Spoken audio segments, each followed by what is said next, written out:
गरीबों का मसीहा कहा जाता है लालू यादव को। कैसे गरीबों के मसीहा कहा? गरीबों के लिए आज उन्होंने क्या किया? आप गरीबों को कुर्सी पर बैठने नहीं दिया जाता था।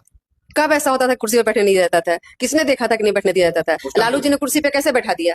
अगर ऐसा होता कि नहीं बैठने दिया जाता तो आप अंबेडकर जी जिनका बात करते हैं, जिन्होंने संविधान के प्रारूप पे हस्ताक्षर किया था, मतलब किए थे हमारे बाबा साहब ने, तो बाबा साहब भी एक दलित थे, गरीब थे, उनको भी गरीब ही कहा जाता है। हालांकि ऐसे गरीब थे नहीं, क्योंकि उनके पिताजी, उनके दादाजी अंग्रेजों के फौज में सूबेदार रहे हैं। लेकिन खैर, लोग जैसा कहते हैं कि गरीब थे तो गरीब थे। अब बताइए, अगर उनको कुर्सी पर बैठने नहीं दिया जाता था तो इतनी 32 डिग्रियां हासिल कैसे कर लिए? 32 डिग्रियां भी हासिल नहीं किए, क्योंकि लोग कहते हैं 32 डिग्री हासिल करने का मतलब होता है पूरा लाइफ। जन्म के पहले से पढ़ाई करेगा तभी हो सकता है, तो जन्म के बाद पढ़ाई तो कोई करने नहीं लगता है। तो हाँ, 7-8 डिग्रियां उन्होंने हासिल किए थे, बहुत बुद्धिजीवी भी थे, इसमें कोई शक नहीं। लेकिन जब गरीब को कुर्सी पर नहीं बैठने दिया जाता था, तब कैसे वो कुर्सी पर बैठते थे? उस समय कोट पैंट पहनते थे और विदेशों में जाके पढ़ाई किया था।